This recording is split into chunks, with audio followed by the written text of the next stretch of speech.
recherche franco. Vous voulez que j'en commence une fois. Bon, je recommence pour le format. Donc, bonjour à tous, nous sommes heureux de vous accueillir aujourd'hui pour une nouvelle séance de notre séminaire de recherche francophone, comme je le disais, qui, je le rappelle aussi, est consacré cette année au thème de la sécurité, analysée à travers la perspective des différentes disciplines des sciences humaines et sociales. Donc, après avoir présenté cette problématique du point de vue des sciences politiques, de la climatologie ou des politiques climatiques et de la linguistique, nous nous tournons aujourd'hui vers le regard des historiens avec Olivier Burette, que je remercie évidemment d'avoir accepté notre invitation et d'avoir bien voulu intervenir aujourd'hui, malgré un contexte un peu difficile de cette rencontre, mais je le remercie doublement dans ce cadre. Alors, Olivier Burette est docteur en histoire et enseignant à l'Université Paris 3 Sorbonne Nouvelle, où il exerce également des responsabilités administratives au service des doctorats. Il est l'auteur de plusieurs travaux sur l'histoire des relations internationales à l'époque contemporaine et en particulier sur les rapports entre la France, l'Europe centrale et les Balkans. C'est donc dans ce cadre qu'il nous présentera aujourd'hui une conférence intitulée 1919-1920 à la recherche d'une nouvelle construction de sécurité internationale, les traités de paix et la naissance de la nouvelle carte centre-européenne. Je rappellerai simplement et très brièvement à ce titre que ce sujet a été récemment porté sur le devant de la scène, à la fois dans les publications académiques et dans les travaux de vulgarisation, à l'occasion des 100 ans du traité de Trianon, événement qui a entraîné de nombreux débats politiques, notamment en Hongrie et plus généralement en Europe centrale, puisqu'évidemment, ça posait toute la question des frontières nationales de ces pays et des conséquences politiques et géopolitiques que ça pouvait avoir dans le contexte actuel.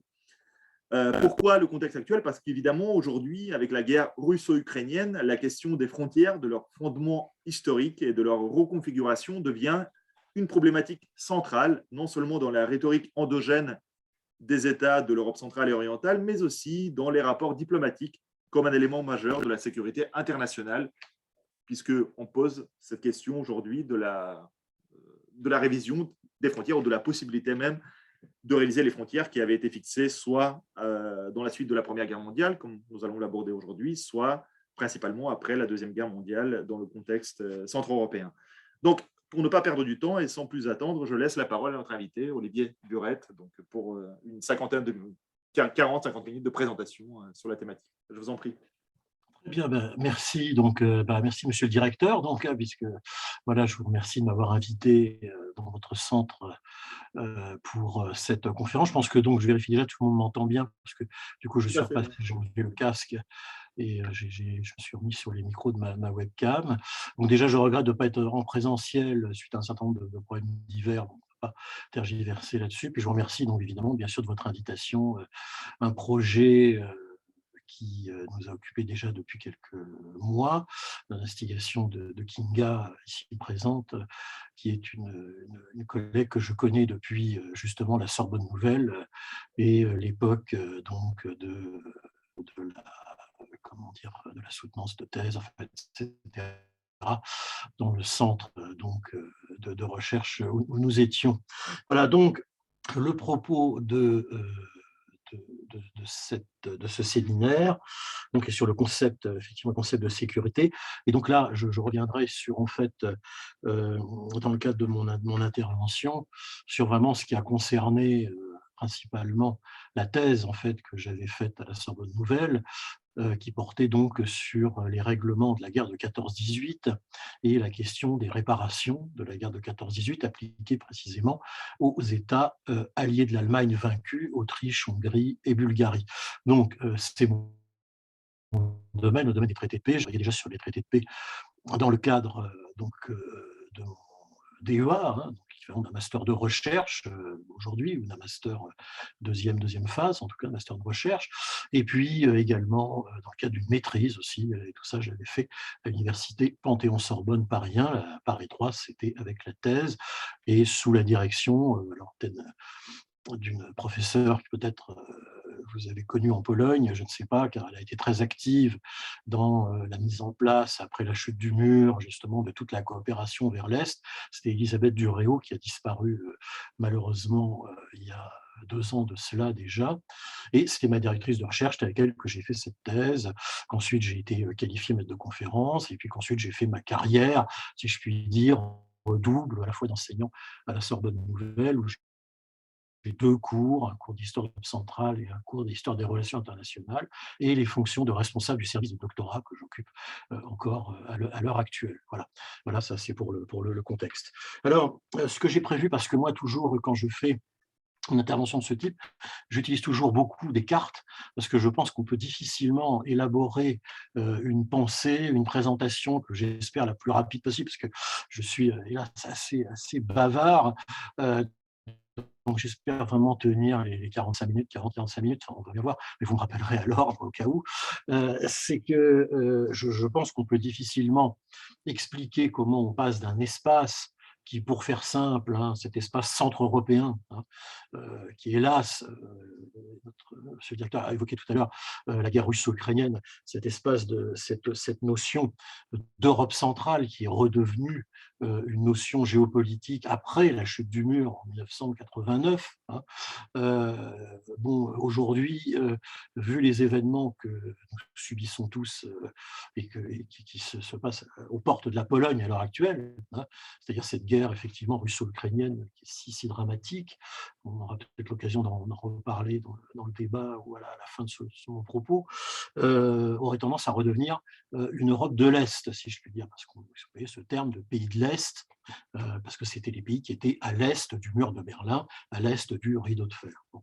Donc, mon propos ici, c'est surtout dans un cadre concernant les traités de paix, de revenir sur comment on passe, en fait, hein, et c'est ça le grand événement, hein, que d'ailleurs il ne s'est jamais reproduit dans l'histoire hein, jusqu'à présent, comment on va passer d'une Europe centrale, hein, d'une Little Europa dominée par de grands empires, hein, et j'ai prévu quelques petites cartes pour illustrer ce propos, comment on va passer de ça, si vous voulez, à une reconstruction complète d'un nouvel espace à partir de la victoire, donc du 11 novembre donc 1918, hein, et puis ensuite les traités de paix de 1919-1920. On évoquait tout à l'heure le traité de Trianon, bien sûr, on en parlera de celui-là aussi.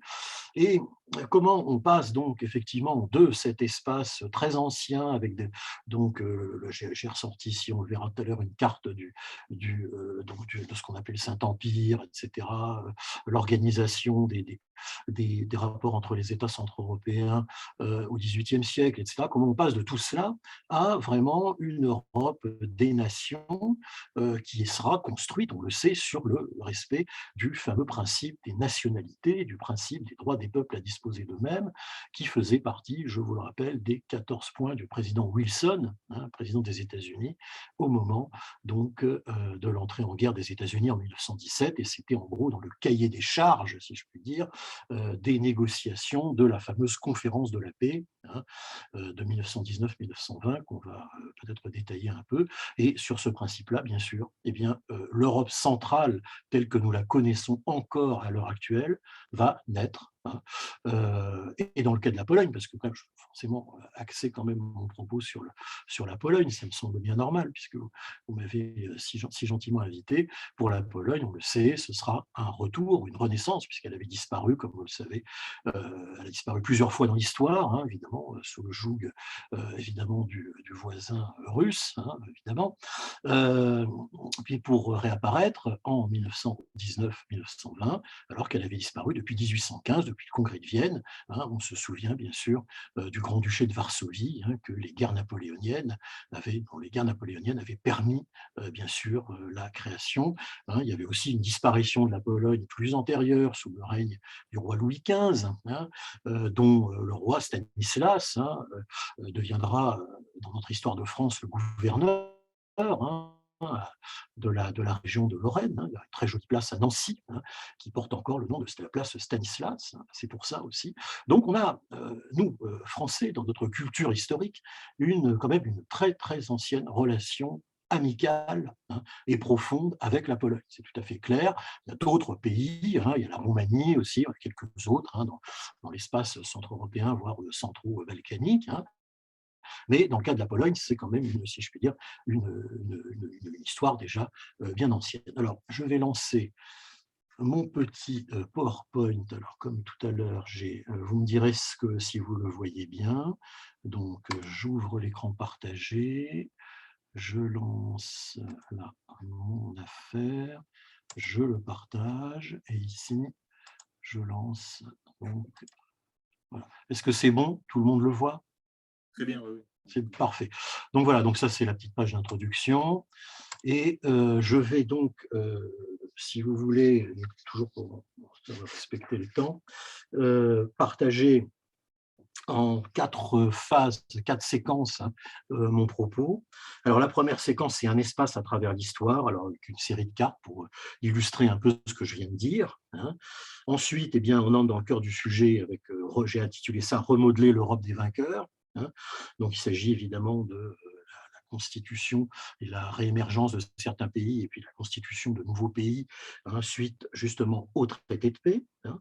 Et puis, comme on est dans une thématique sur la sécurité, bien sûr, la troisième partie se porte sur le retour au système des alliances, hein, une petite entente dès 1920, c'est-à-dire en gros, comment organiser ce nouvel espace, hein, autour d'une sécurité collective pour éviter, bien sûr, que des problèmes réapparaissent, hein. Et on le sait bien, hein, c'est le drame de toute cette entre-deux-guerres, hein, qui va apparaître. Évidemment, on ne va pas faire toute l'entre-deux-guerres, nous n'aurons pas le temps, hein, mais on sait très bien qu'un certain nombre de problèmes étaient, comment dire, inhérents au à la constitution des traités eux-mêmes. Mais moi, j'ai toujours coutume de dire que ce n'est pas les traités de paix, si vous voulez, qui ont été signés entre 1919 et 1900, qui portaient en germe, comme souvent on le dit, la Seconde Guerre mondiale, mais c'est plutôt la manière dont on va traiter, dont on va organiser tout cela dans les années 20, où ça se passera plutôt bien, et puis après dans les années 30, où pour tout un tas de raisons diverses, les choses vont se dégrader, hein, et que, bien sûr, la conjonction, si je puis dire, de l'émergence du fascisme italien et du nazisme en Allemagne vont très rapidement détruire tout cela. Et à l'Est, bien sûr, ne oublions pas, il y a la naissance du grand empire stalinien, hein, extrêmement menaçant pour ses voisins, qui va aussi être, si je puis dire, un problème. Avec les années 30, la conjonction, plus la crise économique, des 3 totalitarismes du XXe siècle, hein. Il faut vraiment dire que franchement, il y avait de chances pour la paix, pour le maintien d'une paix durant cette entre-deux-guerres. Alors, je ne vais pas évidemment trop me répandre, hein. Donc, voici une carte, hein, de ce qu'on appelle le Saint-Empire. Alors, ce fameux Saint-Empire romain germanique, hein, né, vous le savez, au Xe siècle, hein, fondé par l'empereur Othon. Il prend la succession de l'Empire carolingien, bon, etc. On ne va pas faire ici, évidemment, tous les détails de toute la période médiévale, mais c'est pour montrer un peu, et je tiens toujours à cette carte-là, qu'on a un espace donc, qui est vraiment, alors à la fois très fractal, on voit au nord le royaume de Pologne, hein, au sud, c'est une carte allemande, hein, je suis désolé, mais bon, c'est la meilleure que j'ai trouvée, un royaume de Hongrie au sud, hein, et donc tout ça forme, si vous voulez, cette structure de ce qu'on a appelé la Mitteleuropa, si vous voulez, hein, avec évidemment tout ce qui gravite autour, hein. Donc c'est important parce que c'est quand même pour montrer qu'on a un concept qui est déjà très ancien. Alors je sais bien que sur la notion d'Europe centrale, toujours on tergiverse, peut-être on le dira dans le débat, toujours, il y a plusieurs définitions de l'Europe centrale.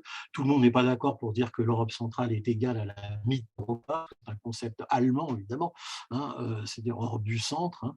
Mais bon, je pense que cette carte est quand même une intéressante entrée en matière. Ici, on continue, donc là, bon, bah, c'est une carte plus tardive de l'organisation, si vous voulez, hein, de l'Europe à l'époque donc moderne, hein.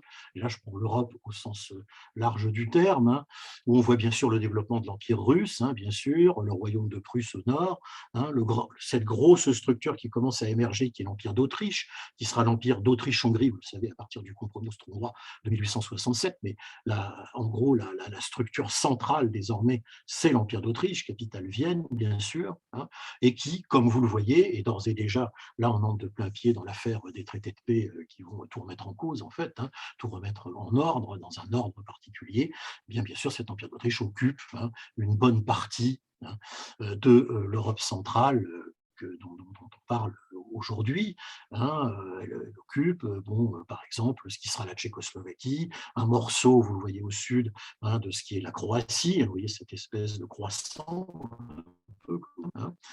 Bon, l'Empire ottoman occupe toute la zone balkanique, c'est d'ailleurs extrêmement intéressant, parce que c'est une composante aussi de cet espace que les Balkans. J'ai fait un postdoc, si vous voulez, sur les Balkans, sur la question de la Bulgarie, et donc, effectivement, on pourra éventuellement en parler.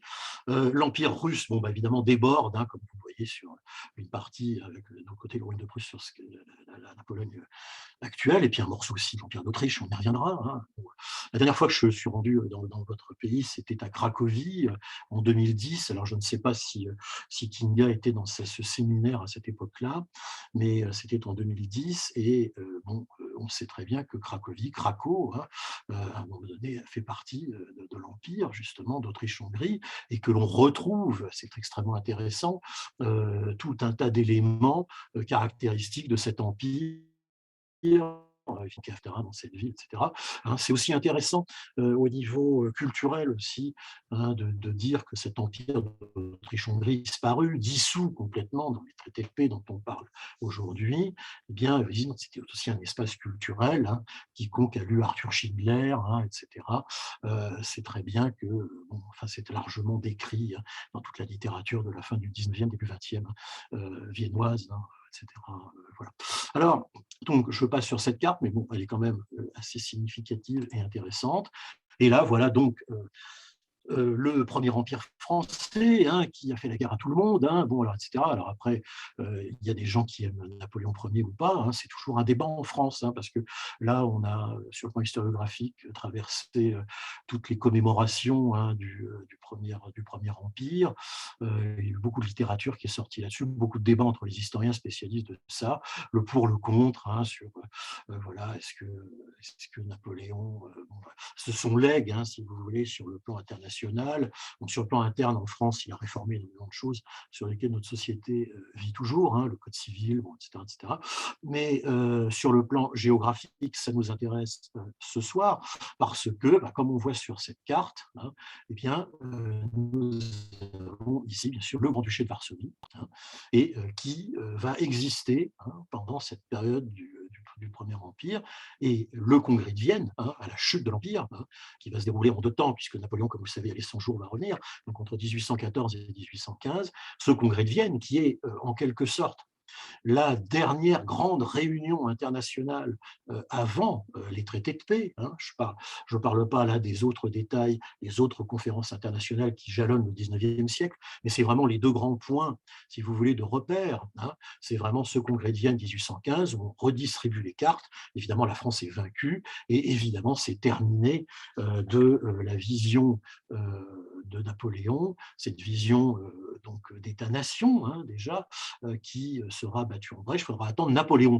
III, hein, pour que cela revienne, hein, à nouveau, et encore de façon assez modeste. Alors, je ne suis pas un grand j'ai écrit pas mal d'articles sur Napoléon III, sur sa politique étrangère. Moi, je ne fais pas partie des réhabilitateurs de Napoléon III, parce qu'il est il a une légende très noire dans l'historiographie française, hein, cet empereur-là, mais néanmoins, il avait poursuivi cette politique des nationalités. On doit à Napoléon III, par exemple, suite évidemment à la guerre de Crimée, hein, que la France avait gagnée avec ses alliés, la constitution du fameux foyer roumain, hein, donc de la Valachie et de la Moldavie, hein, qui a permis plus tard la naissance de la Roumanie, ou sa naissance, sa renaissance avec les traités de paix de 1919-1920.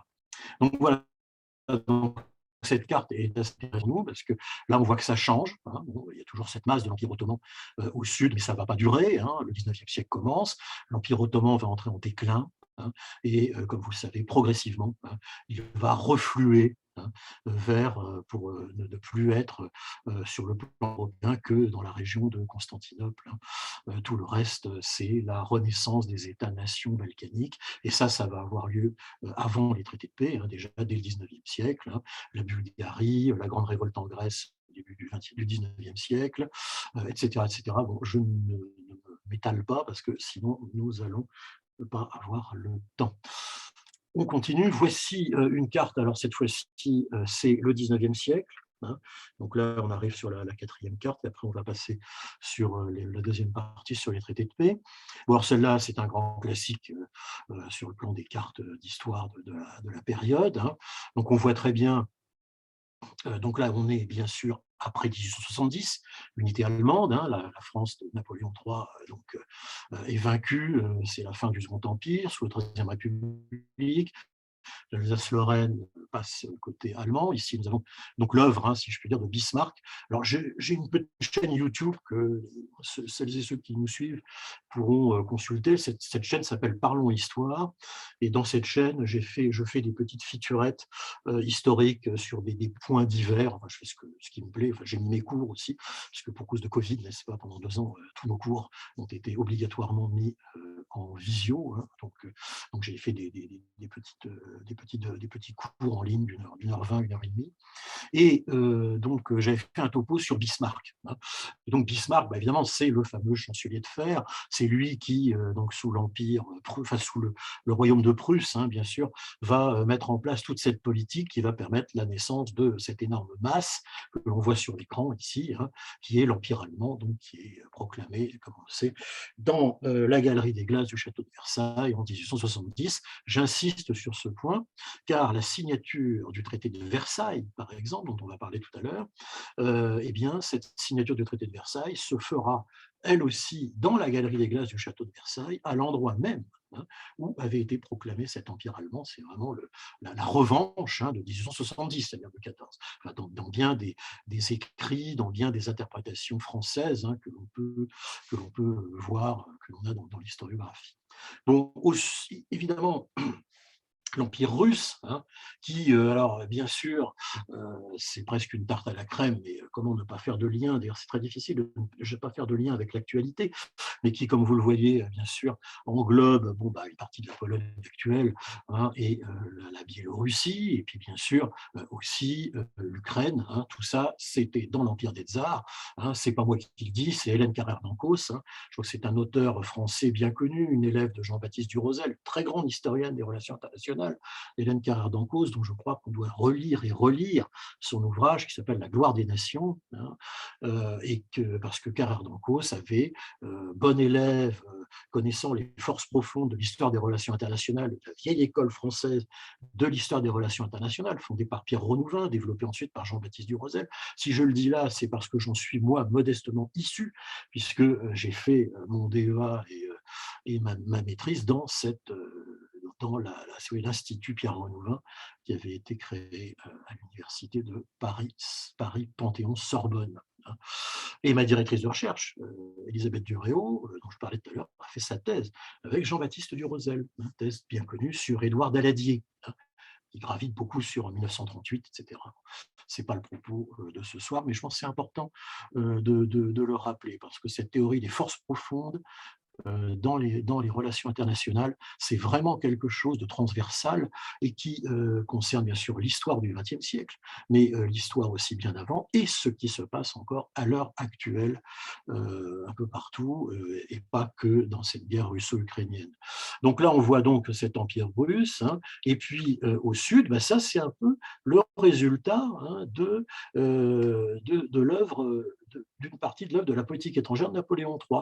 C'est cette Roumanie embryonnaire, qui sera bien plus grande, bien sûr, plus tard, et qui a été la résultante de la victoire des guerres de Napoléon III, la fameuse guerre de Crimée, et la naissance de cette première forme de la Roumanie, qui est considérée comme un État balkanique jusqu'en 1914. Après, vous savez, elle sera enrichie par le traité de Trianon, comme ce directeur a évoqué tout à l'heure, évidemment, de toute la partie Transylvanie, puis d'autres parties qui vont donner la Grande Roumanie de 1920, qui possédait cet État qui, à l'heure actuelle, est un État indépendant, c'est-à-dire la Moldavie. La Moldavie, pendant toute l'entre-deux-guerres, c'est un État qui fait partie, enfin, c'est une province de la Roumanie. On parle le roumain.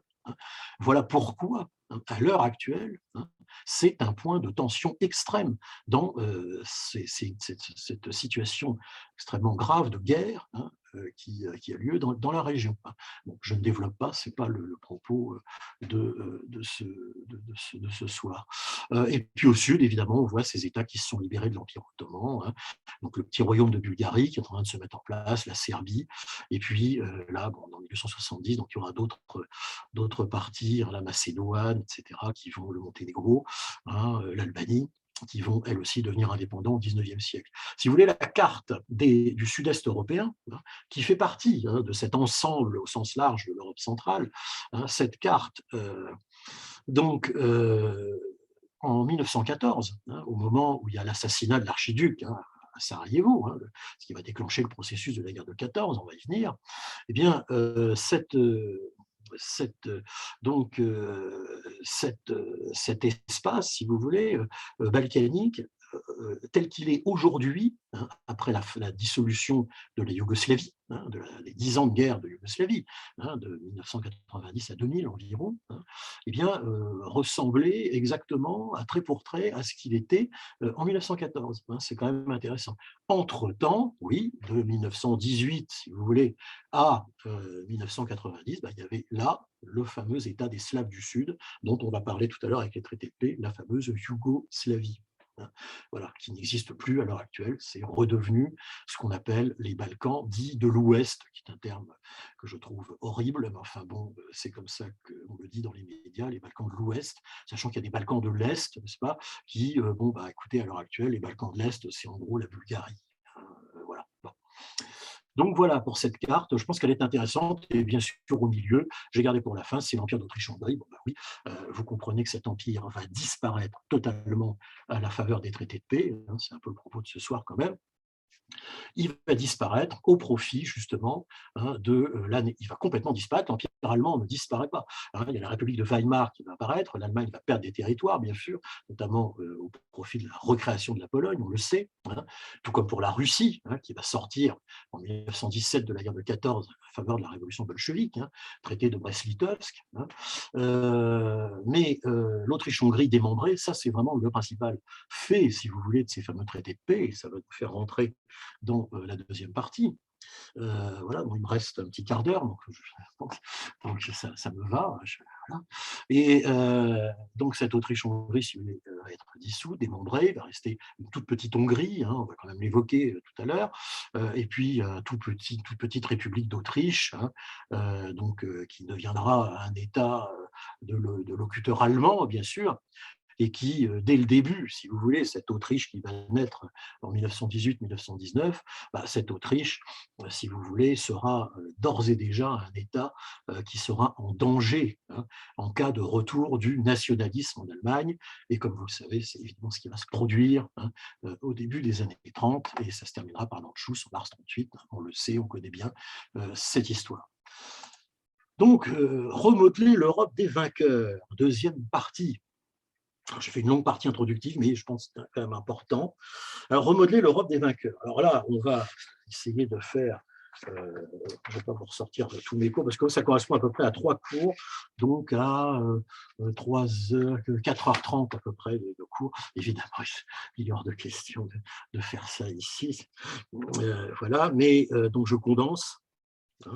Bon, 1914, c'est ça qu'il faut retenir, c'est que tout ce que je vous ai montré là, depuis tout à l'heure, eh bien, ça va éclater complètement, ça va disparaître, c'est terminé. Pourquoi ? Parce que cette Europe des empires, parce que c'est comme ça qu'il faut l'appeler, empire allemand, empire d'Autriche-Hongrie, empire ottoman aussi, dans un certain sens, empire russe, l'empire tsariste russe, tout ça, si vous voulez, va être complètement remis en cause par différents événements, et à la place, eh bien, une Europe centrale libre, fait d'États vainqueurs, ce qu'on appelle les États, si vous voulez, donc issus des traités de paix, mais qui faisaient partie du camp des vainqueurs, et puis ce qu'on appelle les États successeurs, c'est-à-dire les États vaincus successeurs. Tout cela, eh bien, va être complètement remodelé, si vous voulez, dans un espace donc, qui correspond à peu près à l'Europe centrale telle que nous la connaissons encore maintenant en cette fin d'année 2022. Alors, pour essayer de faire quand même simple, bon, on peut quand même évoquer très rapidement la guerre de 14. Vous savez, cette guerre devient mondiale en 1917 parce que les États-Unis du président Wilson vont entrer dans le conflit. Et puis l'année 1917 est aussi une année importante dans la guerre de 14 parce que c'est aussi le moment où va éclater la révolution russe, première phase, révolution classique. Et puis comme vous le savez après, à la fin de l'année 1917, c'est la révolution bolchevique, Lénine et les bolcheviks. Il y aura donc évidemment la guerre civile russe, la guerre russo-polonaise aussi, ça peut-être qu'on pourra en parler dans le débat, mais néanmoins, la Russie, future bolchevique, perd énormément de territoire avec le traité de Brest-Litovsk, qui vont permettre justement, et on le voit sur cette carte, de donner naissance à cette nouvelle Pologne, qui avait disparu depuis plus d'un siècle, puisqu'on avait ce foyer du Grand-Duché de Varsovie. Et bien, donc voilà une Pologne recréée, et avec comme corollaire au nord, on le voit, et c'est très important aussi de noter, ce sont les États baltes, Estonie, Lettonie, Lituanie, qui faisaient partie de l'immense empire de tsar. Et ces États baltes vont, alors je recommande fortement un certain nombre d'ouvrages qui sont sortis il y a une dizaine d'années, notamment la thèse d'une ancienne collègue qui s'appelle Sophie Wilks, V-I-L-K-S, qui a publié sa thèse. Il y a très peu de gens qui travaillent en France là-dessus, sur la question des Baltes. Mais ces États vont vivre une période d'indépendance, de réelle autonomie, jusqu'en, hélas pour eux, comme la Pologne d'ailleurs, en 1939, où à la faveur du pacte germano-soviétique, eh bien, Staline ne va pas se priver de les envahir, et tout comme la pauvre Moldavie roumaine, en 1945, ce même Staline oubliera, n'est-ce pas, oubliera de leur redonner leur liberté. Ils devront attendre l'année 1989-90 pour la retrouver. Et on sait que dans le cas des pays baltes, il y a eu des tensions autour de Gorbatchev, puisqu'il était même question d'envoyer l'armée rouge pour empêcher qu'ils redeviennent indépendants. C'est un épisode assez connu maintenant de la fin de l'ère soviétique. Ça a failli très mal se passer pour eux. À l'heure actuelle, comme vous le savez, ils sont redevenus des États indépendants jusqu'à maintenant, et on leur souhaite, et évidemment, on pourra débattre de tout ça tout à l'heure, mais bien sûr, c'est pour eux, ils sont sur une zone évidemment très tendue à l'heure actuelle, on sait très bien pourquoi. Donc cette guerre de 14 fera environ 10 millions de morts, bon, je passe très rapidement, c'est bien connu, 1,6 million de morts pour la France, ce sont des chiffres qui sont énormes pour l'époque, 3 millions, 3 de morts pour la Russie, 2,4 millions de morts pour l'Allemagne, bon, etc., etc. L'Autriche-Hongrie, 1,5 million de morts. Enfin bon, c'est une hécatombe effroyable, cette guerre de 14, extrêmement traumatisante, et tant et si bien que la réorganisation du monde en 1919, à l'ouverture de la fameuse conférence de la paix, qui succède à la série d'armistices qui sont signés en 1918, eh bien, ce que l'on veut faire, et là j'insiste là-dessus parce que moi c'est mon maître mot depuis 2000 que je donne mes fameux cours, là, on veut rendre la guerre illégale. On veut bâtir désormais un monde qui sera basé sur la primauté du droit sur la force. Parce que tout ce que je vous ai raconté tout à l'heure, le 19e siècle, etc., avant, même le Congrès de Vienne, on était basé sur des alliances militaires, sur des alliances entre des empires, d'ailleurs c'est ce qui a déclenché la guerre de 14, bon, voilà, le fameux jeu des alliances, aussi du côté évidemment des puissances occidentales, il y avait aussi ces alliances militaires. Tout cela, on n'en veut plus, ça semble très utopique, ces années 1919-1920, surtout à l'heure actuelle, franchement. Mais autour donc de la création de la Société des Nations, Nation, qui sera la garante, si vous voulez, de, de ce droit international que l'on peut désormais installer. Eh bien, désormais, la guerre sera rendue illégale, et on organisera les relations entre les États, pour faire en sorte, si vous voulez, que une boucherie aussi épouvantable que celle de la guerre de 14-18, extrêmement traumatisant, j'insiste vraiment, pour l'époque, ne puisse pas se reproduire. Ça, c'est vraiment le maître mot, qui vont réunir les grands vainqueurs de la guerre de 14. Alors, j'y reviens, bon, la conférence est ouverte à Versailles, pour la France, c'est Georges Clemenceau, pour l'Italie, c'est Orlando, pour donc, la Grande-Bretagne, c'est Lloyd George, et pour les États-Unis, le président Wilson, qui se déplacera lui-même, c'est la première fois que l'on voit ça pour l'époque, c'est tout à fait une révolution, il ne prend pas l'avion, il prend évidemment transatlantique, viendra lui-même avec le colonel House, son conseiller pour les affaires étrangères, afin de mettre en place ces fameux 14 points sur lesquels donc, on va architecturer ce nouveau monde, que l'on espère sera libéré de toutes ces horreurs de guerre. Très important, cette philosophie des traités de paix, cette philosophie de la conférence de la paix. Et encore une fois, sur le plan historiographique, regardons rapidement un champ large. Tout simplement, ça ne se reproduira pas. Alors, je ne sais pas comment se terminera, hélas, cette guerre russo-ukrainienne. Il est évident qu'il y aura une remise des cas, une fois encore, une redistribution des cartes. C'est inévitable. C'est tellement énorme que de toute façon, je ne vois pas comment ça ne se produirait pas. Quand, j'en sais rien, espérons le plus tôt possible, pour la paix du monde, mais pour l'instant, bon, jusqu'à présent, on n'a pas revu ça. 1945, ça n'a rien à voir. Très rapidement, si vous voulez, en 1945, le camp de l'Est et de l'Ouest vont se déchirer très vite. Et ensuite, on entre dans la guerre froide avec toutes les séries de crises graves qui vont se produire.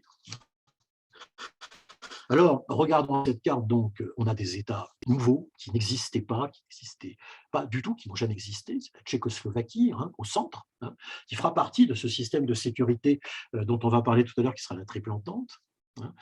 Au sud, bien sûr, on a les États vaincus, l'Autriche et la Hongrie, mais qui sont devenus beaucoup plus petits à la faveur de la création des autres États. Donc, et l'autre État qui est nouveau, qui n'existait pas, qui n'avait jamais existé, c'est la Yougoslavie, l'État des Slaves du Sud, qui sera d'abord connu comme étant le royaume des Serbes, Croates et Slovènes. Ce sera un royaume, une monarchie, si vous voulez, démocratique, constitutionnelle, en tout cas dans un premier temps, donc des États des Slaves du Sud, le royaume des Serbes, Croates et Slovènes.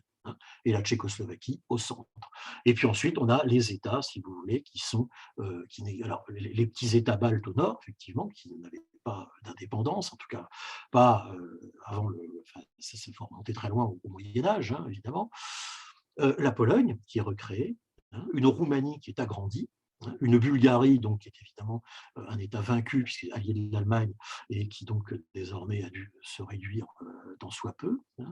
Et donc, bien sûr, tout cela va former, si vous voulez, cette nouvelle, et cette surtout Europe centrale qui va renaître. Alors, les traités de paix qui vont décider tout cela, on va les lister rapidement parce que je vois qu'il ne me reste qu'en théorie que 4 minutes.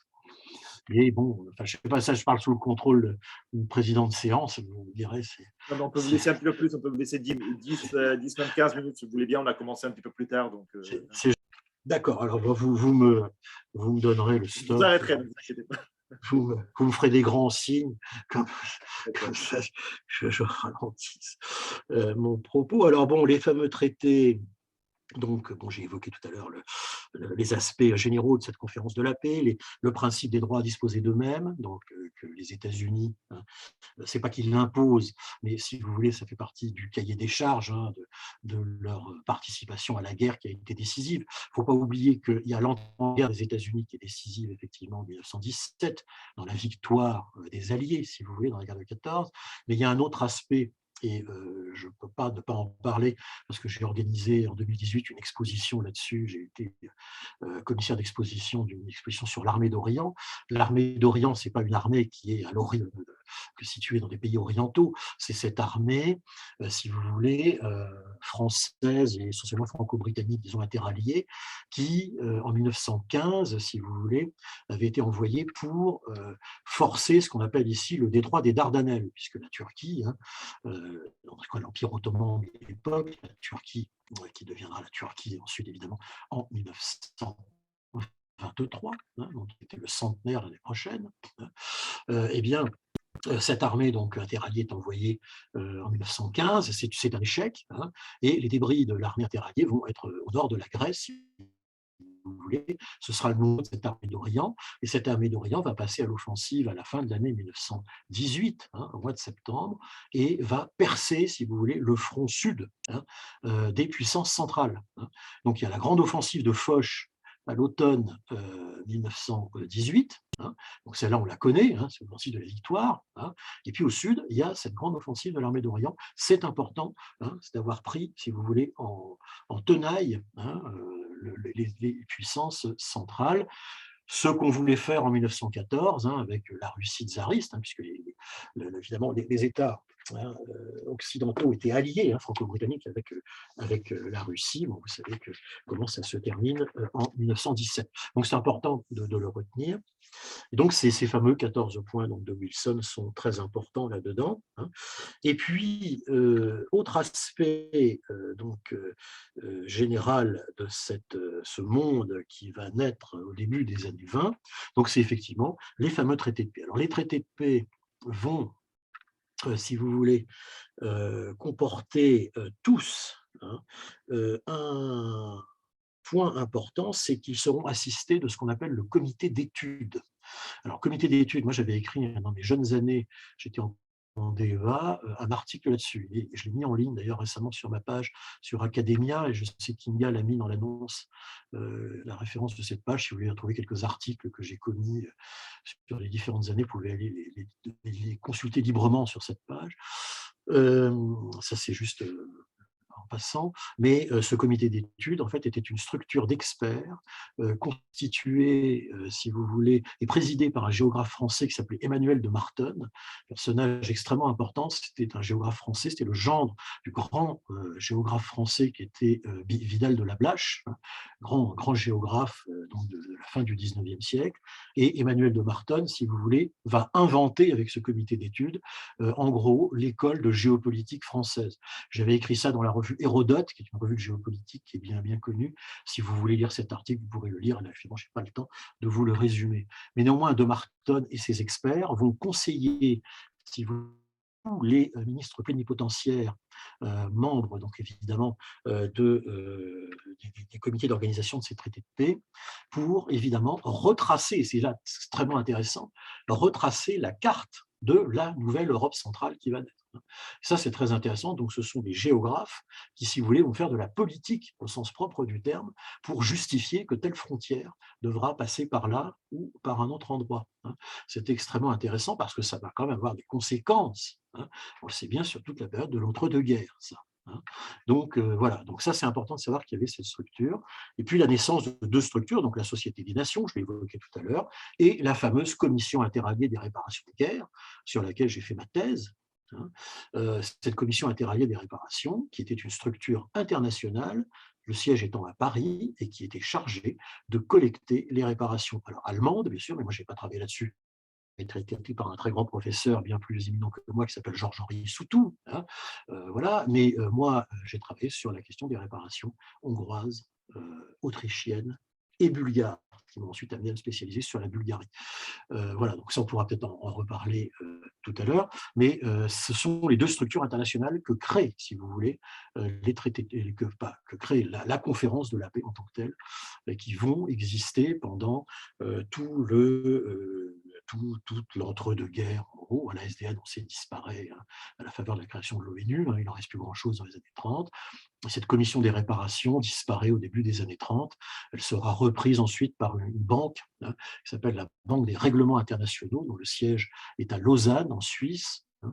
J'ai consulté leurs archives, évidemment, dans le cadre de ma thèse, parce qu'ils sont dépositaires, et ils étaient encore dépositaires au début des années 2000 de dossiers qui concernaient encore, sur le plan juridique, les réparations, l'exécution de ces fameuses réparations de guerre. Donc, vous voyez que c'est un vaste sujet. Alors, les traités, donc 28 juin 1919, évidemment, je choisis la date du 28 juin, c'est un grand symbole. C'est le premier des traités, celui qui concerne l'Allemagne, hein, traité de Versailles, qui institue l'Allemagne par son article 231 comme principal responsable, si vous voulez, de la guerre. Sujet qui fait encore débat de nos jours, et surtout les réparations allemandes, comme vous le savez, jusqu'en 1924, vont poser problème. Ça déclenchera l'invasion de la Ruhr par Poincaré en 1923, parce que l'Allemagne ne voulait pas payer ses réparations, tout simplement, ne pouvait pas les payer, tout simplement. Il faudra attendre 1924, le plan Dawes, où les États-Unis qui s'étaient retirés de la scène internationale, mais qui étaient revenus sur le plan financier, ont prêté, en gros, je résume, des dollars à l'Allemagne pour qu'elle puisse envisager de mettre en place, si vous voulez, un échéancier du paiement de ses réparations. Et tout ça se termine en 1925 par le traité de Locarno, qui est, si vous voulez, le grand moment où on croit effectivement trouver un équilibre international, à l'époque de l'ensemble de la région. Et comme vous le savez, ce sera sans lendemain, puisque tout sera rapidement balayé en 1929 par la crise, évidemment, et ensuite tout un tas d'autres problèmes.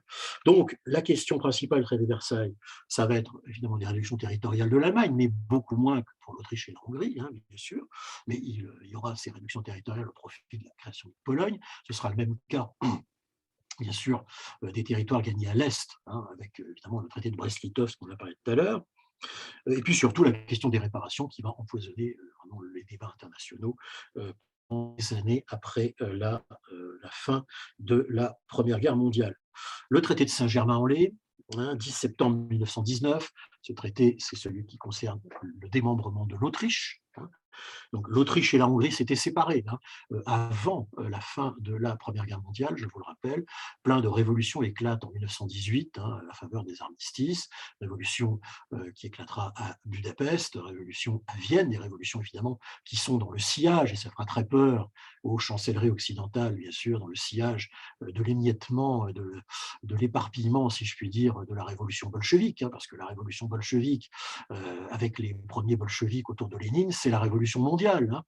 Donc, bien sûr, toute l'Europe centrale, si vous voulez, complètement troublée, avec des convulsions terribles, et t'en passe, effectivement, et c'est ce qui va se produire en Hongrie en mars 1919, en passe de, effectivement, basculer dans le camp bolchevique. C'est la grande peur des années 20, et puis après qui va peut-être occulter aussi la peur qui aurait été nécessaire contre Hitler dans les années 30, c'est cette peur de l'extension de la révolution bolchevique. Ça, c'est vraiment une étoile de fond de signature de ces fameux traités. Alors, on sait que ces tentatives de révolution en Allemagne seront réprimées à Berlin, à Munich, bien sûr, seront réprimées à Vienne. En Hongrie, il y aura une guerre civile qui va durer quand même 3 mois, à partir de mars 1919, où ce qui reste des forces occidentales en Europe centrale écraseront cette révolution de Bella Kun, au profit de l'arrivée du régent Horthy, et donc d'un régime très anticommuniste. Ça arrangeait bien tout le monde, bien sûr. Vous savez que ce régime va durer jusqu'à la fin de la Seconde Guerre mondiale, autour de Horthy. Horthy rejoindra avec la Hongrie plus tard la sphère hitlérienne. Donc voilà, alors démembrement effectivement de l'Autriche, au profit évidemment, on le voit très bien sur cette carte, de la création de la Tchécoslovaquie, il y a une partie, c'est important de le noter, et puis notamment bien sûr au détriment de l'Allemagne, il y a autour de Prague, vous avez l'ancienne Bohème-Moravie, la vieille Bohème-Moravie du Saint-Empire romain germanique, qui va devenir ce qu'on appelle aujourd'hui de ce mot horrible Tchéquie, parce que je trouve que c'est affreux d'appeler ça. Moi, je préfère appeler, je sais pas, la République tchèque, si vous voulez, mais Tchéquie, c'est vraiment pas terrible, je trouve, comme terme. Enfin bon, c'est comme ça. Et puis, l'autre morceau qui est à l'est, on le sait bien, c'est la Slovaquie, qui était en fait l'ancienne Haute-Hongrie, du royaume de Hongrie, et qui va devenir effectivement cet État des Slovaques, qui donc sera fusionné avec la partie tchèque pour donner la Tchécoslovaquie. Intéressant, les documents de l'époque, quand on voit les archives de l'époque, Tchécoslovaquie s'écrit Tchéco-Slovaquie. La Tchécoslovaquie écrite comme vous voyez sur cette carte, ce sera bien plus tard. hein, voilà. Donc, le traité de Saint-Germain, donc 10 septembre 1919, signé dans le château de Saint-Germain-en-Laye, hein, je ne sais pas si certains connaissent, qui est actuellement, enfin, qui était déjà à l'époque le musée de la préhistoire, hein, et la presse autrichienne, alors c'est pour, comme j'ai un peu de temps, j'en profite, la presse autrichienne, comment dire, de l'époque, disait voilà, c'est tellement sévère ce traité de Saint-Germain signé par que les Autrichiens ont signé avec les Alliés donc à Saint-Germain, que ça ramène l'Autriche à l'époque de l'âge de pierre, parce que le traité a été signé dans la salle de l'âge de pierre. C'était comme ça, donc dans ce, dans ce traité. Je le sais parce que j'ai participé en 1999, j'étais encore doctorant à l'époque, à un colloque à Saint-Germain-en-Laye sur les traités de paix. On commémorait donc à l'époque le 80e anniversaire des traités. Voilà, commémorer déjà le 100. Le traité de Neuilly avec les Bulgares, on les oublie toujours, ces pauvres Bulgares, 27 novembre 1919, petit État entraîné malheureusement, si je puis dire, dans les puissances centrales, les Bulgares, hein, qui donc ont une révolution autour de Alexandre Stambolitsky, le régime agrarien bulgare. Bon, là, j'ai écrit des articles aussi là-dessus, je ne m'étends pas. C'est intéressant, le traité de Neuilly, car c'est le seul qui fixe le montant des réparations bulgares. C'est-à-dire que pour ménager la Bulgarie, et toujours dans cette crainte d'une extension de la révolution bolchevique, eh bien, on va donc fixer à 2 milliards de francs or, à peu près, les réparations bulgares. Hein, voilà. C'est le seul où elles sont fixées. Elles ne sont pas fixées à Saint-Germain-en-Laye, elles ne sont pas fixées à Versailles non plus, hein, mais évidemment, le principe de réparation est établi. Et puis, il nous en reste deux, bien sûr, et bien, qui sont le traité de Trianon, que vous évoquiez tout à l'heure, qui est signé le 4 juin 1920. Mais pourquoi donc si tard? Eh bien, pourquoi donc si tard? Parce que le 4 juin 1920, parce qu'il a fallu le temps de réorganiser la Hongrie suite, évidemment, à cette révolution des conseils. Hein. Donc, c'est comme ça qu'on l'appelait, autour de Bella Kun, qui était l'installation, ni plus ni moins, d'un régime bolchevique, hein, extrêmement dur, hein, épouvantable. Hein, je vous conseille, j'ai un topo historique sur ma chaîne YouTube que vous pouvez regarder là-dessus. C'est un sujet très intéressant qui a été abordé, mais qui n'est pas non plus très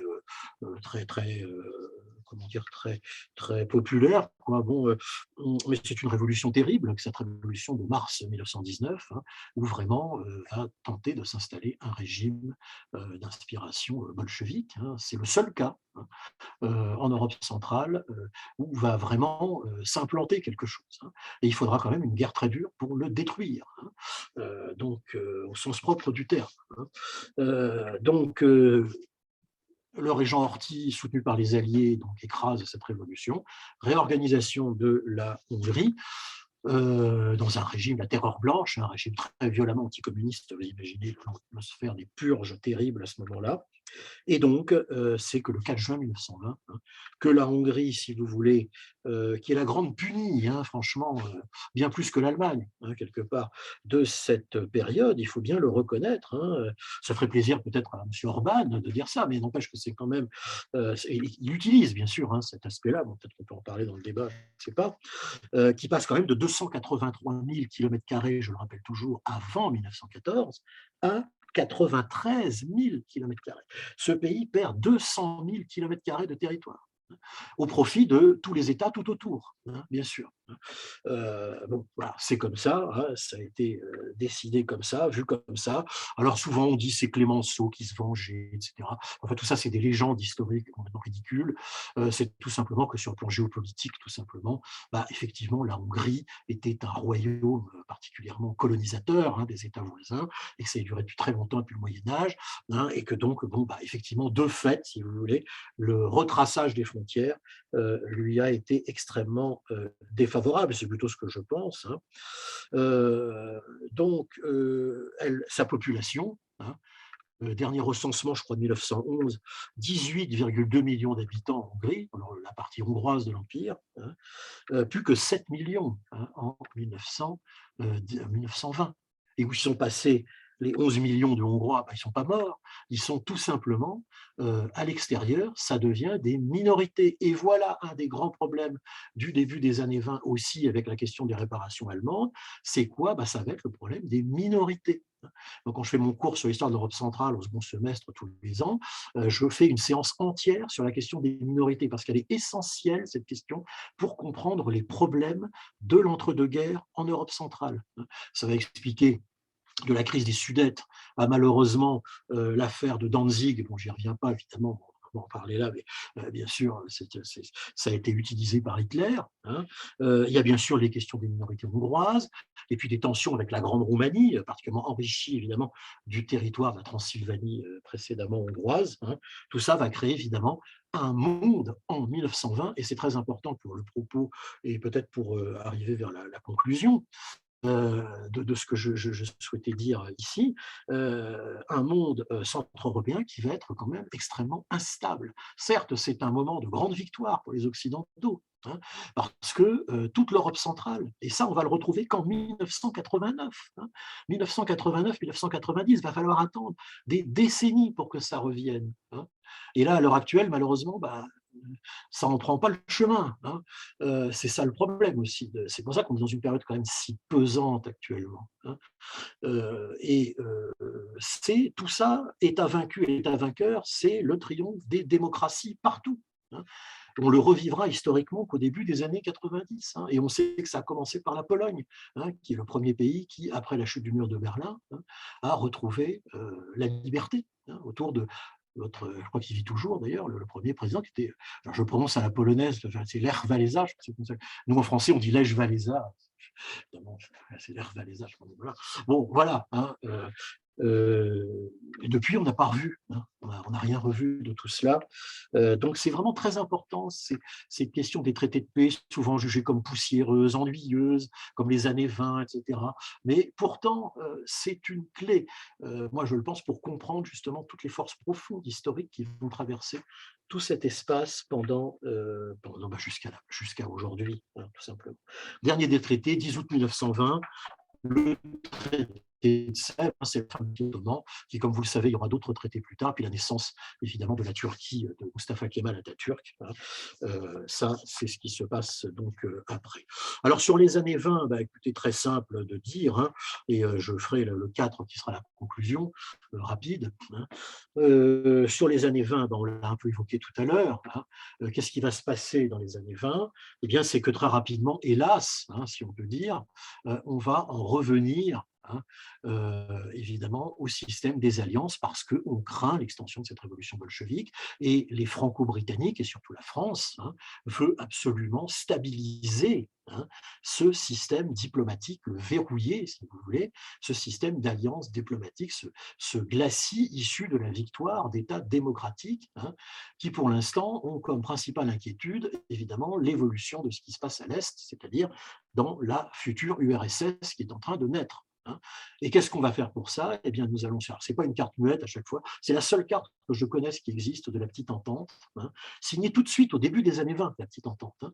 On vient à peine de terminer les traités de paix que hop, on repart dans une alliance militaire, hein, de sécurité. Bon, la Pologne aussi, à un moment donné, sera associée, mais là, au tout début, la fameuse Yougoslavie, on a la Tchécoslovaquie, donc les deux États nouveaux qui sont des piliers, hein, vraiment de ce système, et bien sûr la Grande Roumanie. Alors, petit clin d'œil, l'amitié franco-roumaine, je parlais des racines tout à l'heure, l'amitié franco-polonaise.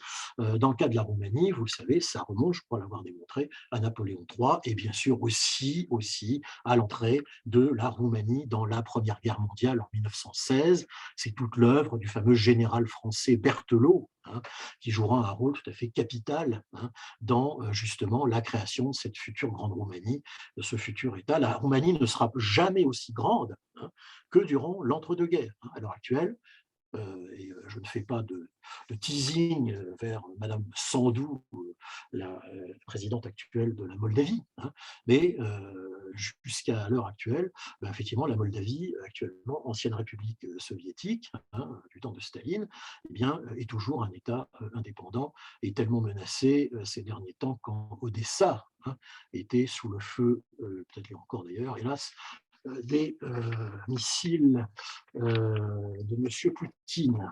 Voilà. Voilà. Ça, on ne peut pas ne pas l'évoquer. Donc voilà, alors pour rapidement, c'est la question des réparations allemandes qui va poser beaucoup de problèmes. Il y a la crise de l'invasion de la Ruhr. La Ruhr, c'est où? C'est là. Qu'est-ce que veut faire Poincaré en 1923 se servir techniquement, matériellement des réparations allemandes en s'emparant de la sidérurgie et des moyens énergétiques allemands. C'est réglé en 1924 par le plan Dawes, je l'ai évoqué. 1925, c'est la grande conférence de Locarno sur la stabilisation de toute la région avec les fameux traités d'alliance militaire mutuelle entre la France et la Tchécoslovaquie, n'oublions pas, qui sera tellement déshonoré en 1938, et celui entre la France et la Pologne, qui sera honoré en 1939. Malheureusement, on sait très bien ce qui s'est passé en septembre 1939. Quatrième et dernier point, bien sûr, la fin, la conclusion, si vous voulez, et ça je l'ai un peu évoqué, je vais donc terminer rapidement pour laisser la place au débat.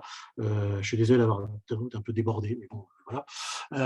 Donc, rapidement, je vais vous demander de conclure en 5 minutes à peu près. Si oui, voilà, mais voilà, ce sera moins que ça, je pense. Donc là, j'ai sorti cette petite carte de l'actuelle Union européenne. C'est la plus à jour, Brexit exclu, si je puis dire, la Grande-Bretagne qui n'y est plus. Donc la situation est comme ça. 1919, si vous voulez, c'est quand même le grand moment où on a ce triomphe des démocraties partout. Voilà, ça, je crois que c'est important. Ça ne se reproduira qu'en 1989. Ça, c'est très clair, avec la fin du bloc communiste, c'est très clair. 1949, pas du tout. On sait bien, c'est le début de la guerre froide, et c'est la bipolarisation, en tout cas du monde, d'une part dans la guerre froide, et bien sûr de l'Europe, Europe de l'Est d'un côté, donc les fameux pays de l'Est, terme horrible. Quand je commençais mon premier cours d'histoire de l'Europe centrale en 2000, donc il y a 22 ans de cela, on disait encore les pays de l'Est, je vous le garantis. Aujourd'hui, c'est quand même un grand plaisir de voir depuis quelques années que dans les médias, en tout cas chez nous, où ce n'est pas forcément brillant, mais peut-être pas plus brillant qu'ailleurs, désormais le terme Europe centrale est quand même enfin dans le langage. Et ça fait quand même plaisir. Bon, voilà. Et donc j'ai mis 2022 parce que 2022, depuis février 2022, il y a eu cette guerre d'agression, il faut bien le dire. Et sur le plan historique, il n'y a aucune ambiguïté, il n'y a pas photo, comme on dit. Il s'agit réellement de l'invasion. Alors, parce que vous savez, il y a des débats, des débats, si je peux appeler ça des débats, mais il s'agit vraiment d'une invasion d'un État souverain. C'est ça. Alors on dit Poutine a renversé la table, comme on dit en français, c'est parfaitement exact. Il a renversé la table. Parce que là, il s'agit d'une véritable invasion d'un État souverain. Certes, bon, il y avait évidemment déjà un certain nombre de problèmes. Bon, on sait bien les accords de Minsk 2014, etc. Je n'y reviens pas, on n'a pas le temps. Mais il s'agit réellement de l'invasion d'un État souverain contre un autre. Dans la période, quand même, cette période où on pensait justement, en tout cas peut-être, alors on dirait il y en a d'autres ailleurs dans le monde, mais bien sûr. Mais là, c'est d'autant plus choquant que nous sommes précisé parce que l'Ukraine, la Moldavie, la Biélorussie, la Russie et tout ça, jusqu'à l'Oural, c'est l'Europe. L'Europe, ce n'est pas l'Union européenne. L'Union européenne est une forme, etc. L'autre aussi, d'accord. Mais l'Europe, si vous voulez, c'est quelque chose qui s'entend au sens, c'est un concept géopolitique, ça s'entend au sens large. Ça va, comme disait De Gaulle, procuration de Gaulle, et pourquoi pas après tout, ça va de l'Atlantique à l'Oural, l'Europe. Voilà, c'est ça l'Europe, et ouvre pas. Bon, il y a l'Europe et puis il y a les pays d'Asie centrale, la Turquie, bon, à part un petit bout, elle est en Asie centrale. Bon, après, c'est d'autres questions, d'autres débats. Voilà, alors je vous remercie de votre attention. J'espère que cette petite bafouille vous aura plu. Je suis bien désolé de ne pas être en face de vous dans la réalité, mais bon, grâce à la technique, au moins, on a pu échanger. Maintenant, je suis tout à fait ouvert à vos questions. Écoutez, je vous remercie de cette présentation qui a eu l'avantage d'être à la fois synthétique tout en donnant des éclairages sur les différents espaces pour montrer un petit peu les problématiques justement qui concernent les traités de paix et puis toutes les questions des frontières aussi des communautés locales, des communautés à la fois nationales mais des communautés ethniques aussi finalement. Peut-être c'est une question sur laquelle on peut revenir puisque dans cette, comme vous l'avez dit, cette question ethnique des minorités, elle ressort vraiment dans l'entre-deux-guerres qui est comme un point important. Donc, alors moi j'ai quelques questions évidemment, mais peut-être avant, je vais laisser la parole à notre, soit à la salle, soit à notre audience en ligne, pour pas faire simplement un monologue ou un dialogue, mais plutôt laisser la parole à d'autres qui souhaiteraient intervenir. Je ne sais pas, est-ce qu'en ligne, certains voudraient poser des questions? Bon, moi, je vais peut-être commencer. Allez-y. Merci beaucoup, Olivier, pour votre intervention. Je suis votre chaîne sur YouTube et ça m'intéresse beaucoup. Et c'est vrai que c'est une histoire de relations internationales, je dirais un peu de la perspective française aussi. Mais je me souviens, on en a discuté plusieurs fois. Moi, je ne suis pas allée au colloque de Cracovie en 2010, mais j'étais à Paris en 2008. On a eu ce colloque périphérie-centre, donc on en a parlé aussi des relations entre l'Europe centrale et l'Europe de l'Ouest. Et j'aurais deux questions et une remarque. Ma première question, c'est comment, à travers justement l'histoire des relations internationales, vous voyez la position de la France envers l'Europe centrale, la France, la grande puissance de l'époque et aussi aujourd'hui. Et comment, selon vous, cette région est perçue un peu absente dans la politique étrangère de la France, mais qu'est-ce que vous en pensez? Et aussi, à l'heure actuelle, là maintenant. À l'heure actuelle, oui. Okay. Et aussi la position de la France envers l'Ukraine. Comment vous voyez ça? Ma deuxième question, parce que vous avez mentionné la géopolitique, c'est un peu la question que je m'intéresse en ce moment. Et comment vous voyez le rôle et la position justement géopolitique de l'Europe centrale aujourd'hui? Et ma petite remarque, parce que vous avez dit à la fin que 2022, c'était le moment où la Russie a envahi l'Ukraine. Et à mon avis, c'était bien le 2014 où ça a commencé. Merci. Oui, bien sûr. Bien sûr. Alors, merci Kinga pour la question. Alors, on va commencer par la dernière.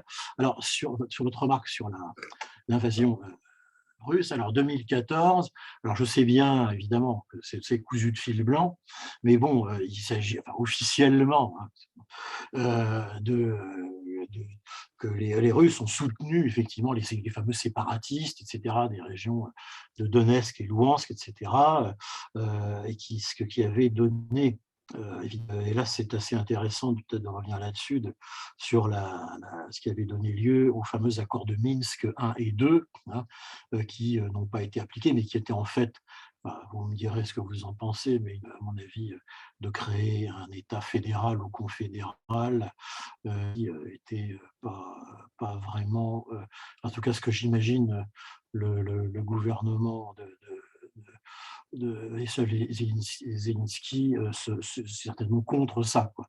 Alors donc c'est pour ça que c'est certainement en deux temps. Mais vraiment en février 2022, là pour le coup, il n'y a plus aucune ambiguïté, c'est-à-dire que c'est vraiment l'armée russe qui franchit, alors après ils ont appelé ça l'opération spéciale, etc., en utilisant en plus un discours de type, comment dire, soviétique, en parlant enfin ici, les gens effarés d'entendre ça, quoi, de parler d'un régime fasciste, etc., nazi, bon, alors en référence évidemment, hélas, à l'invasion de 1941, où en effet, effectivement, avaient été créées des unités pro-hitlériennes, etc., dans l'Ukraine envahie, qui faisait partie du non soviétique de l'époque. Mais enfin, ça n'a quand même rien à voir, évidemment. Enfin, c'est complètement incroyable, quoi. Donc, je pense que la réponse, c'est ça, c'est qu'on est sur en deux temps. En février 2022, il n'y a vraiment plus d'ambiguïté. C'est clair que la fameuse opération Z, là, l'opération spéciale, hein, c'est-à-dire en fait une guerre d'invasion, ni plus ni moins, là, il n'y a aucune il n'y a plus possible. Mais vous avez raison, évidemment, que depuis 2014, il y avait eu le soutien, évidemment, en sous-main à ces républiques séparatistes. Et bien sûr, il y a l'annexion de la Crimée. Alors la Crimée, c'est encore autre chose, hein, mais, bon, avec c'est toujours le même mode opératoire, avec des référendums bidons, etc. etc. Bon, quel sera le sort de la Crimée dans toute cette histoire, je ne sais pas. Tout ça aussi, la réponse, c'est que tout ça faisait partie de l'Union soviétique, évidemment, et c'était des républiques, hein, la Biélorussie, la Moldavie, l'Ukraine étaient des RSS, hein, des républiques donc, qui étaient fédérées à l'URSS. Hein. Rien à voir évidemment avec les pays de l'Est, où là il s'agissait des pays du bloc, avec des États entre guillemets indépendants, bon, enfin, évidemment la botte de Moscou, mais quand même, c'était quand même pas des fédérés dans l'URSS. Alors, donc tout ça pour dire que c'est, à mon avis, pour l'histoire Poutine, là, c'était un coup de poker qu'il a perdu, tout simplement.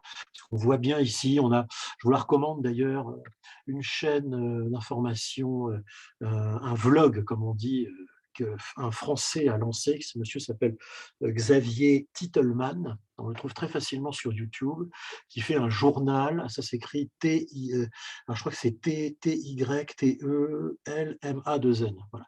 Et c'est vraiment très remarquablement bien fait. Il est régulièrement invité dans les gros médias français, où en fait il fait un journal parlé du conflit, quoi, mais d'une façon relativement objective. Je veux dire, en partant des deux parties, à partir des images. Hein, je veux dire, alors évidemment, la question des images manipulées, etc. Mais c'est quand même assez objectif sur le plan stratégique et très intéressant. Je ne sais pas si vous connaissez, mais c'est assez connu. Hein, c'est un YouTuber, pas comme moi. Hein. Moi, j'ai 800 abonnés et quelques. Lui, il en a des milliers, des centaines de milliers. Ça n'a rien à voir. Il n'a pas de charge à l'université. Ensuite, pardon. Je disais, il n'a pas de charge à l'université, donc peut-être c'est un peu plus simple. Non, mais je ne sais pas. Non, mais non, je pense qu'il est. Enfin bon, après, il faut voir, quoi. Moi, je fais ça, oui. Mais moi, j'aime bien faire ça. Enfin, c'est un plaisir d'animer une chaîne YouTube. Mais je fais ça pour mon plaisir. Mais ça existait avant le confinement, je précise, ça existait déjà. Alors, la géopolitique, alors la position de la France, alors Macron et l'Ukraine. Alors Macron, ce qu'on peut, quand on voit depuis le début du conflit, une chose surprenait ici, même en France, hein, je veux dire, bon après Macron, il y a sa question de sa popularité ou pas, mais ça, c'est un autre point. Mais il apparaît quand même comme plutôt bon pour nous, Français, sur le plan de la politique étrangère. Je ne parle pas de la politique intérieure, hein, ça c'est tout à fait autre chose. De toute façon, il y a énormément de problèmes économiques qui font. Mais en politique étrangère, ici, ce qui avait beaucoup surpris, ça je veux dire, c'est ces coups de téléphone réguliers avec Poutine. Hein. C'est-à-dire et qui va reprendre manifestement, si j'ai bien compris, suite au G20, enfin je ne sais pas, c'est ce qu'on a vu dans les médias ici. Alors évidemment, il ne s'agit pas de discuter avec son copain, hein, c'est pas du tout ça, mais c'est que et ça c'est assez intéressant, c'est qu'on retrouve un peu une tradition qu'on avait connue sous De Gaulle. C'est-à-dire que De Gaulle, du temps, sur le plan de la politique étrangère, hein, avait, après la création de la Ve République, installé, comme vous le savez, il est sorti de l'OTAN, du gouvernement intégré de l'OTAN, De Gaulle, en 1966, je crois, et également, De Gaulle avait réussi à ouvrir un espace avec sa politique étrangère, si vous voulez, indépendante, hein, qui est évidemment pro-occidentale, hein, bien sûr, mais il ne faut pas dire non plus n'importe quoi, mais qui était une politique indépendante, qui était une voix de la France dans la politique étrangère entre l'Est et l'Ouest, ce qui a quand même permis d'avoir quelques ouvertures, ce qui a permis ensuite, cette politique, comme vous le savez, a été reprise par Willy Brandt, hein, dans les années 70, c'était l'Ostpolitik, et puis tout ça, vous savez très bien à quoi ça aboutit à Helsinki, hein, aux accords d'Helsinki, la conférence d'Helsinki, qui va être le moment de détente, hein, avant que rapidement tout ça se figure encore une fois. Mais ça a permis d'ouvrir une voie, et on le voit, nous, cet aspect-là, je parle de la période de Gaulle et ensuite donc Willy Brandt, comme étant un peu le noyau, si vous voulez, de ce que sera plus tard, hein, après la réunification de l'Europe, comme on dit, la construction européenne, en tout cas la construction vers l'Union européenne, parce que la construction européenne, évidemment, la CE, la CK, tout ça, ça avait commencé bien avant. Hein. Donc, il est peut-être un peu dans ce sillage-là pour peut-être ouvrir une voie à un moment donné, peut-être vers déjà un cessez-le-feu, peut-être dans cette affaire. Mais moi, je suis assez pessimiste parce que franchement, je pense que les points de non-retour ont été franchis dans cette guerre actuelle. Il y a, comme on le sait, tous ces charniers qu'on a trouvés. Vous savez bien, en Pologne, vous savez bien l'histoire de Katyn, hein, dont on avait porté en 1940 la responsabilité aux nazis. Hein. Disons que c'est massacrer tous ces Polonais dans les fosses de Katyn, c'était une horreur, et qu'en fait on a su après, hein, il a fallu attendre quand même la fin de la guerre froide, qu'en fait c'était les soviétiques de l'armée rouge qui avaient fait le coup. Hein.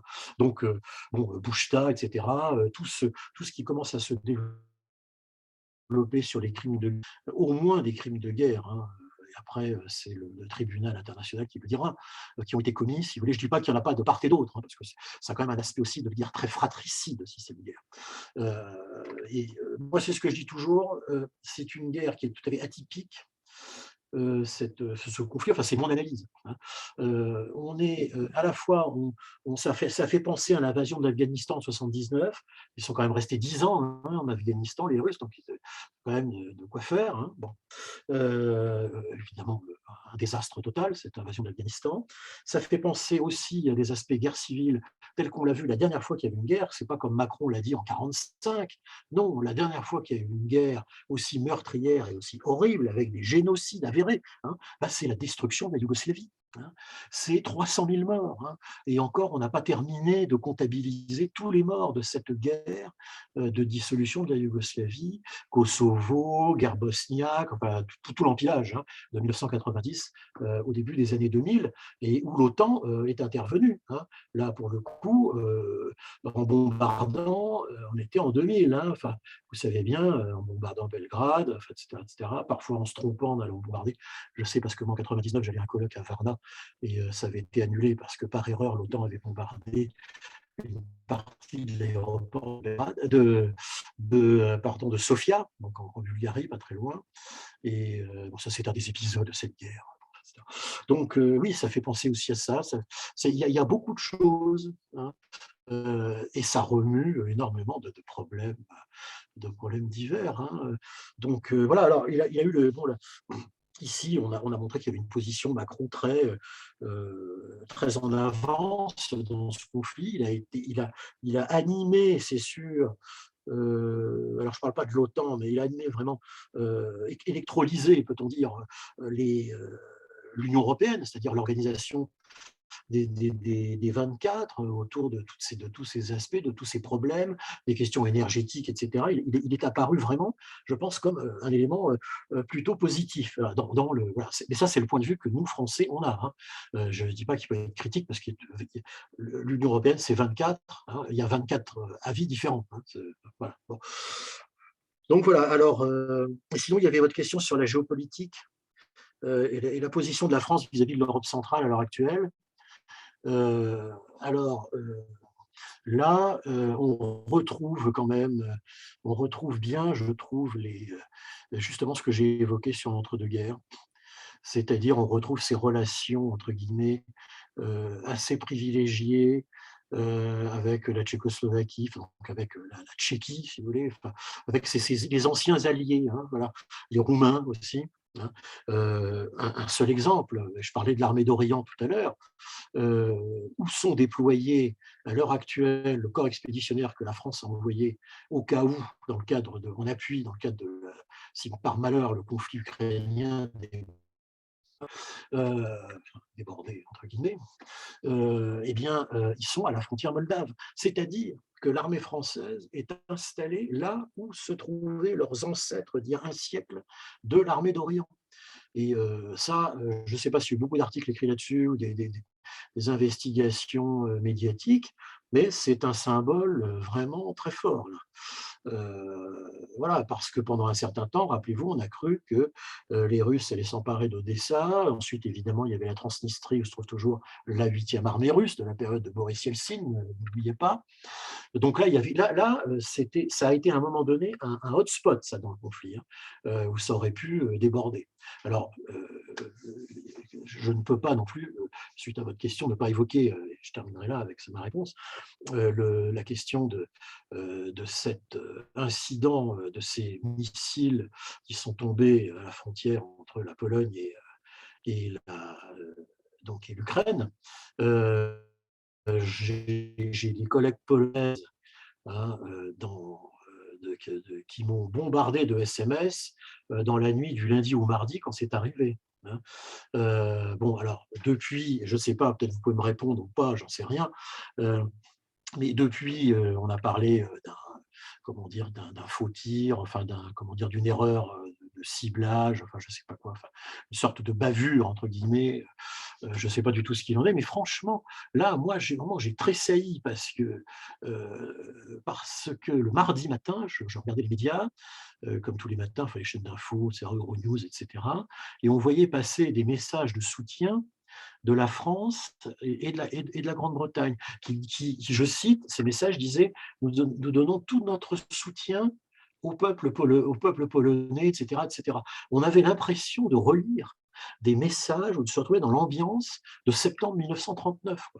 C'est-à-dire de se dire, mais qu'est-ce qui va se passer? Comment on va réagir? Moi, ça n'engage que moi. Hein.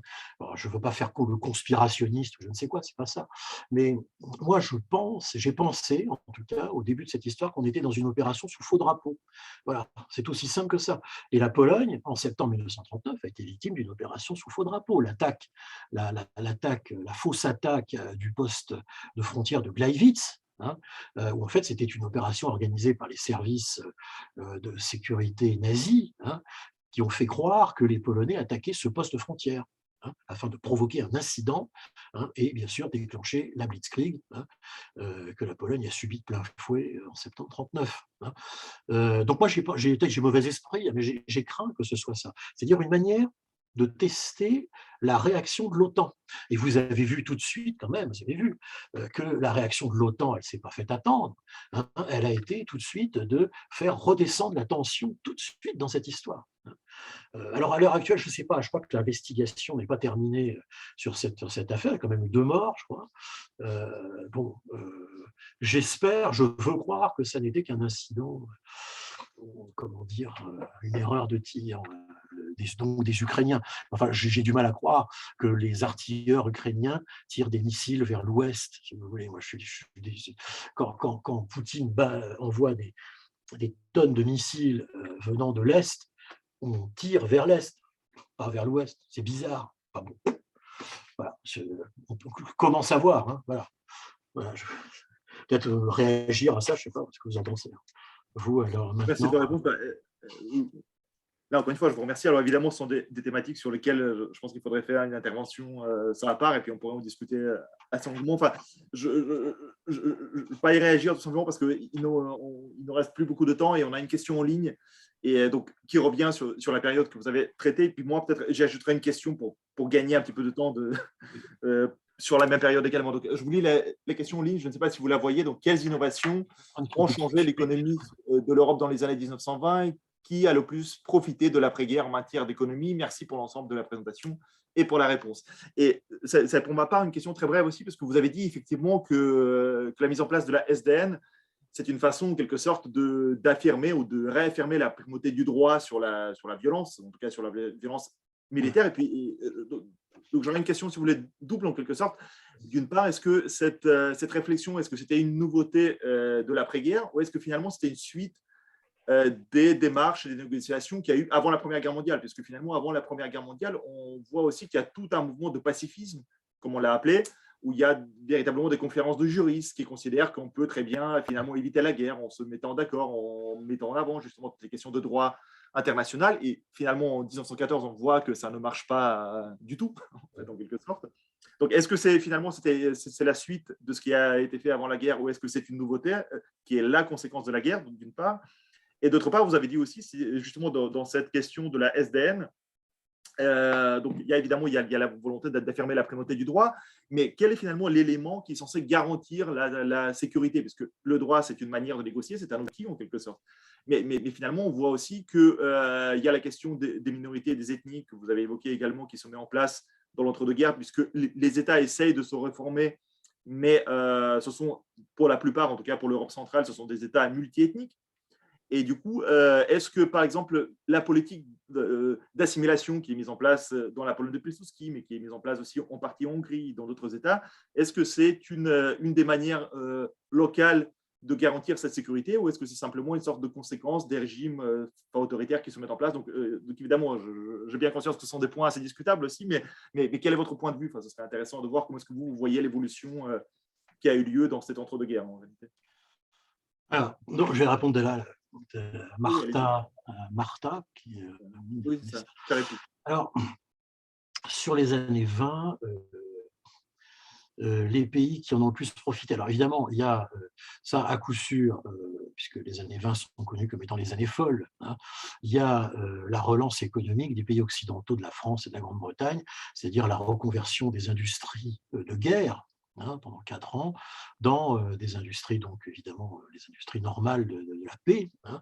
Et là, évidemment, il y a une sorte, alors c'est pas les 30 glorieuses, bien sûr, ça ce sera après 45, mais il y a vraiment un redécollage économique en Europe occidentale, et on le sait très bien, ça va aboutir à cette explosion de crise monétaire, hein, que sera la crise de 1929. Bon, ça donc, bien sûr, les pays occidentaux vainqueurs, principalement. Bon, États-Unis, mais les États-Unis vont se replier, hein, puisqu'on sait que Wilson va perdre la comment dire, les élections, ne sera pas, ne sera pas candidat à sa succession, et que c'est un président donc républicain, je crois que c'est Coolidge, je ne sais plus très bien son nom, qui sera effectivement pour une politique de refermement économique. Hein. Donc, d'isolationnisme d'ailleurs. Donc, bon, pour les États-Unis, on les laisse à part. Sinon, l'autre pays, c'est paradoxalement, c'est quand même l'Allemagne, qui va redynamiser aussi les pays autour. Parce que l'Allemagne, à partir de 1924, va bénéficier du plan Gauss, il ne faut pas l'oublier, qui va mettre un terme à cette crise. Parce qu'en 1923, l'invasion de la Ruhr, hein, a quand même failli déclencher, hein, donc tout simplement une nouvelle guerre entre la France et l'Allemagne. Hein, cette présence de troupes françaises qui forçaient les ouvriers allemands à extraire du charbon pour la France, à faire tourner la sidérurgie allemande pour la France. Tout ça avait provoqué des crises, évidemment, des noyaux, bien sûr, de révolte noyautés par les bolcheviks, hein, bien sûr, enfin, c'est toujours le même scénario. Donc, il faut vraiment 1924 qui va pacifier. Et évidemment, le règlement de l'Allemagne, le début de règlement par l'Allemagne de ses réparations, va en faire décoller son économie, bien sûr, et tout va s'écrouler en 1929 parce qu'il y aura eu ce lien, évidemment, fait entre l'économie allemande et les prêts en dollars. Hein. Le dollar s'effondre en 29 et on le sait, l'Allemagne plonge dans une crise économique catastrophique, hein, qui va évidemment être en partie à l'origine de l'arrivée au pouvoir d'Hitler. Hein. Et si ça n'avait pas été Hitler, ça aurait été les bolcheviks. Hein. On sait très bien ce que c'est que l'Allemagne au début des années 30. Hein. Ce sont des combats de rue entre les nazis, parti nazi, parti communiste. Enfin bon, on connaît tout ça. Ne serait-ce qu'un peu de culture. Je vous recommande, sur l'atmosphère de tout ça, d'écouter ou de réécouter l'opéra de Katsu de Kurt Weill, hein, qui illustre parfaitement, je trouve, l'ambiance de cette période. Hein.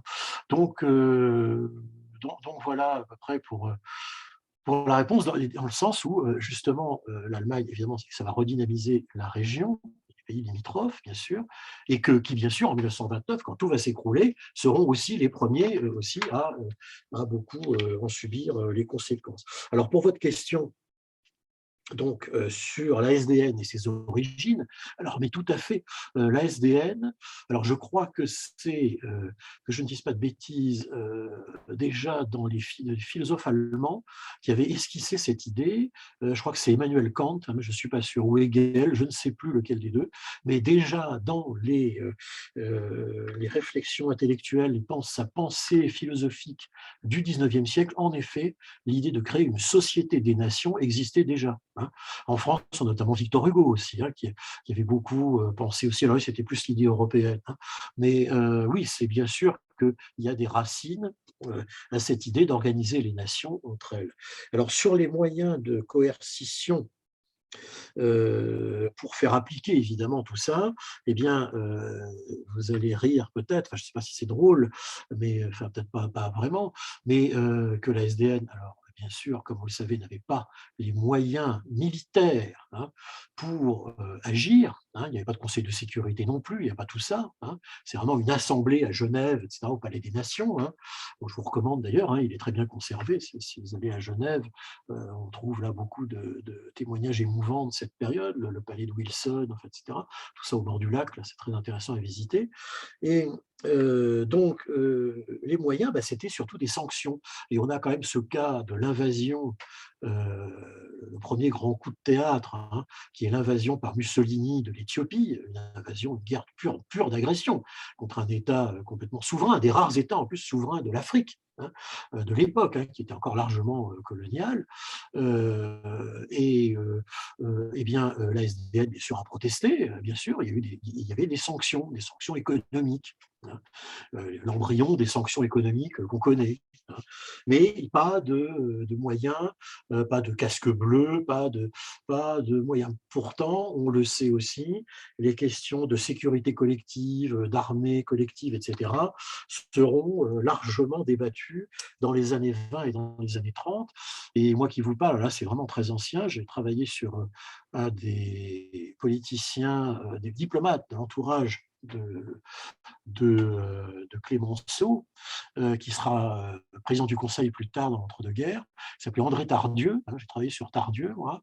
Et Tardieu est un personnage extrêmement intéressant. Alors, j'avais fait mon mémoire de maîtrise sur André Tardieu, qui donc était dans l'entourage de Clémenceau à la conférence de la paix, et de voir comment il avait animé des comités d'experts, des réseaux, justement, pour justement remodeler la carte de l'Europe centrale.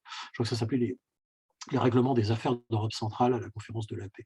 Alors, ça doit traîner dans une bibliothèque, mais alors, il y avait